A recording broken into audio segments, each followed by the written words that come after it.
So Andy, thank you so much for coming all the way to Durham to interview me. I'm really sorry that I can't be there on the day to be in the room with folk, but I'm really grateful for the opportunity to have some way of joining the conversation, really.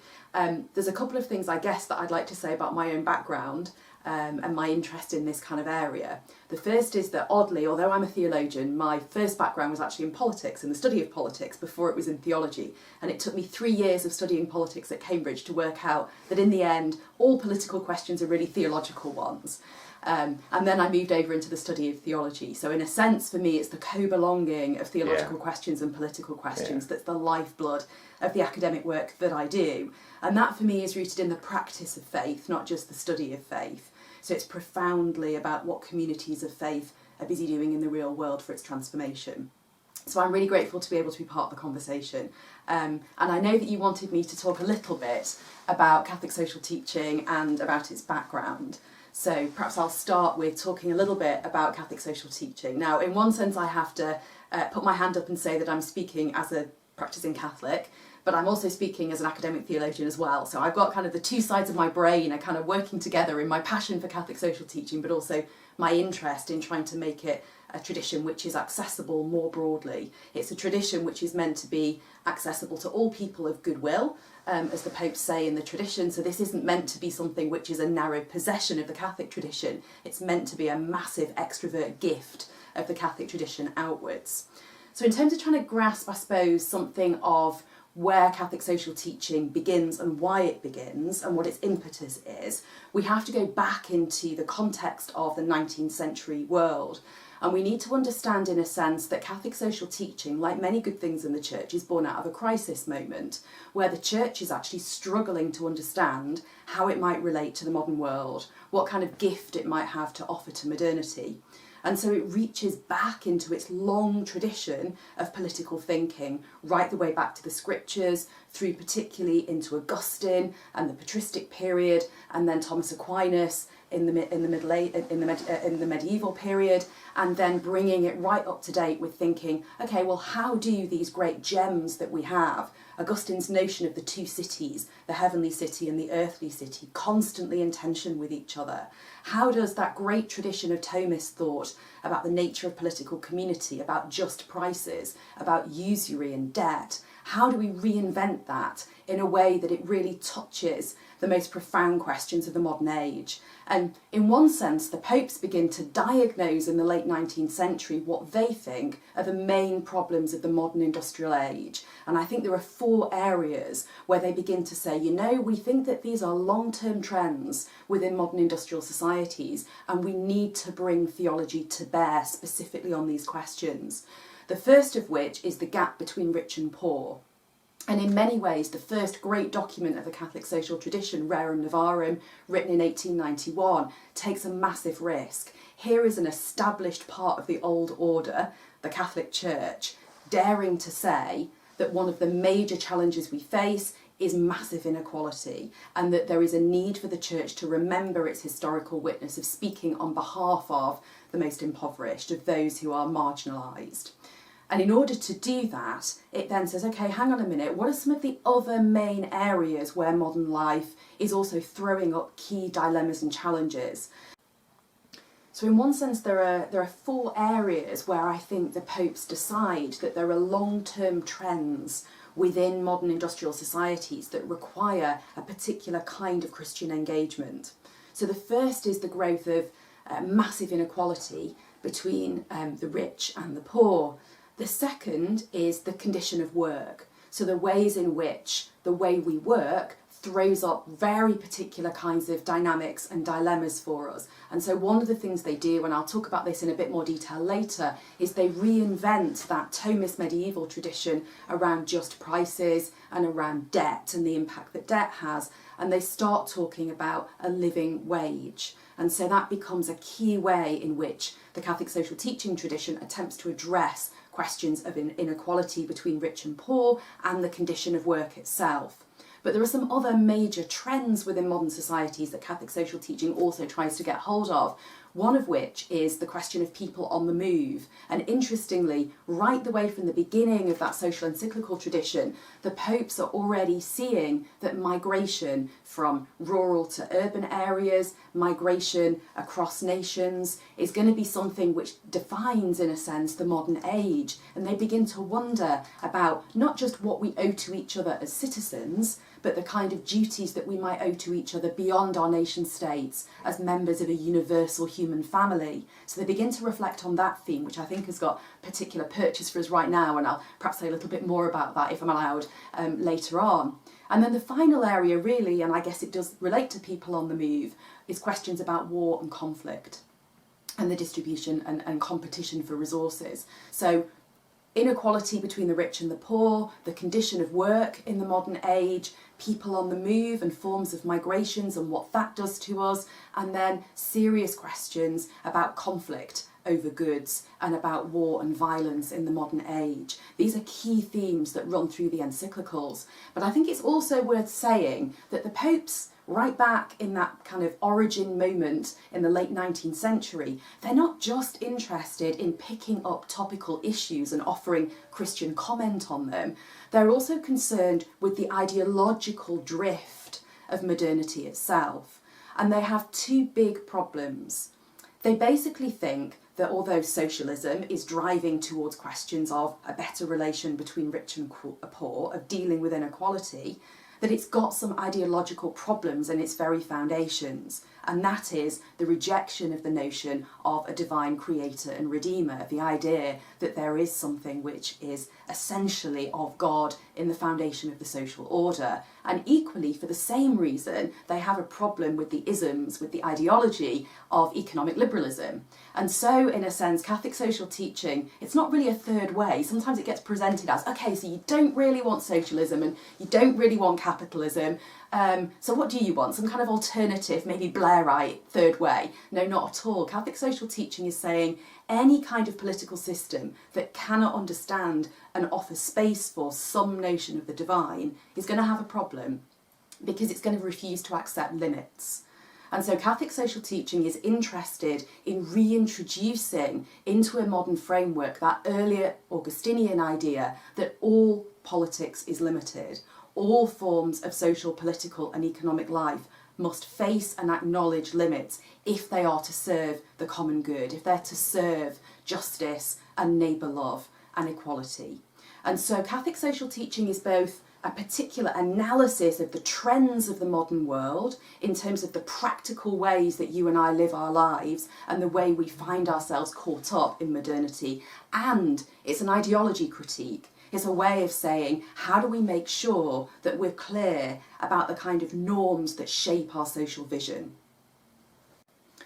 So, over a period of years, with that first founding encyclical of the modern era being in 1891, Rerum Novarum, the Catholic social tradition develops what it sees as a number of key principles for helping Christians reflect on that core question: how, and indeed can we Christianise the social order? So if we take that as the framing question, how, and indeed can we ever Christianise the social order?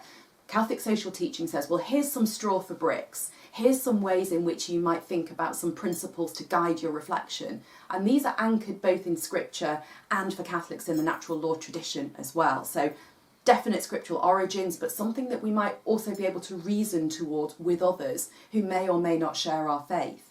So the first kind of founding orientation from Catholic social teaching for thinking about faith and politics is an understanding of the human person as created in the image of God, but created social and political by nature. So here's a little controversial thought from the Catholic tradition that marks it out as being a little bit distinctive. You know, Augustine thinks that we're social by nature, and in a sense the church mirrors that sociality of our nature. But Aquinas adds a little twist to that because he's read Aristotle. And so the twist that he adds is this: we're political by nature as well. Even if there had been no fall, so in plan A for God, we would have been in some sense political creatures, political animals, because we would have sought to associate, to organise, to distribute. And so because of that founding of our nature in the goodness of a political orientation, Catholic social teaching doesn't view politics as merely a consequence of sin, as merely a consequence of the fall, but rather as something which speaks both to the innate goodness and possibility and creativity of our nature, and also something necessitated by the reality of sin in the world. So we get this kind of interestingly hybrid Thomist mix in the foundations of Catholic social teaching, that we're proclaiming to the world that we have a social and political nature in our goodness, but also that the entire social order is, in a sense, always struggling with that relationship to sin and that relationship to the fall. And that means that we're constantly holding before ourselves the necessity of an engagement in politics for justice, for peace, for truth, for good relation. And yet at the same time, we're constantly failing towards that. We're constantly falling away from it. And in a sense, we live with therefore both the absolute necessity and the impossibility of politics for the Christian. And between those two realities, and in that, we somehow find our struggling vocation. So Catholic social teaching wants to say, here's the social and political nature of the person, profess it loudly and confidently, but here's some principles that help us animate that social and political creature that we are.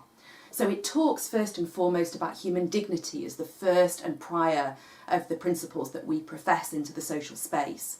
It talks secondly about the common good, and I'm going to talk a little bit about the common good and what it means later. But basically the common good is an orientation of life towards communion. It's a way of reflecting on the fact that we are born to have relationships of equality, of unity, and of friendship with each other within a social whole.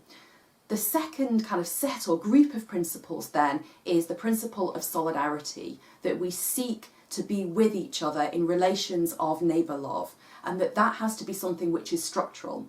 So Pope John Paul II talks about solidarity as not just a vague feeling of compassion when I see something that's wrong in the world, but a structured commitment to being with my neighbour in a reciprocal mutual relationship. So solidarity is kind of in the second set of principles, followed by the principle, much misunderstood, of subsidiarity. Subsidiarity is a word killed by the European Union, murdered through European federalism, but it's actually a really important principle. So subsidiarity, it literally it means to aid. It's to do with how we best give help, okay? That's what the principle kind of means in a sense. And it's basically a Christian doctrine that says we best aid others when we allow them to participate closely in decisions which affect their life. So power should be kept at the lowest possible level, closest to the way in which people are most affected by power. So in one sense, it's the maxim, never do for somebody else what they can do for themselves, but writ into political and social structures. So keep decision making close to those who are affected, maximise participation in that decision making.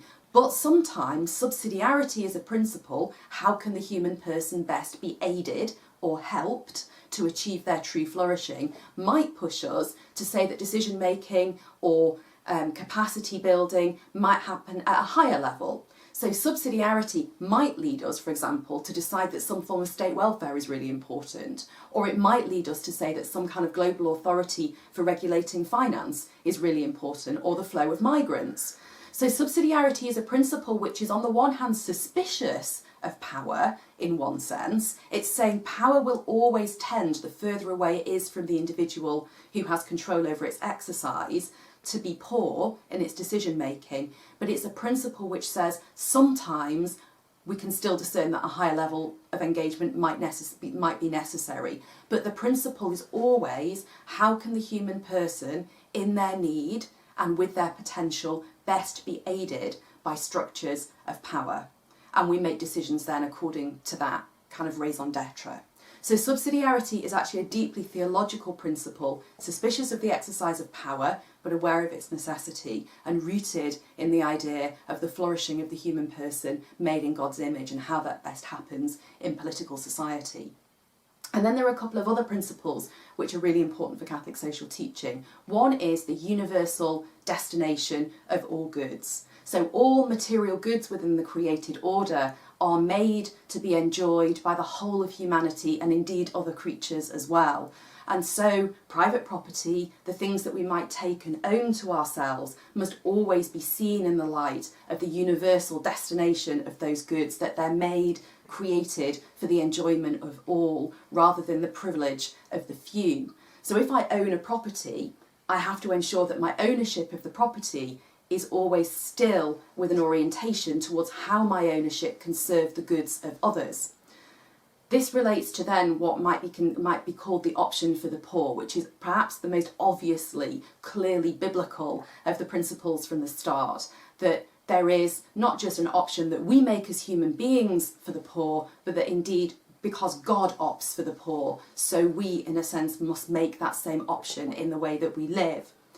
And then finally, Catholic social teaching is interested in a sense in what I mentioned earlier as a doctrine of the limit of politics. So this is a kind of social system which is focused on the importance of politics, but the relative importance of politics, serving a wider vision of humanity, which is a pilgrim people on its way to life in the city of God, to life with God, in what Aquinas calls beatitude, in blissful union with God.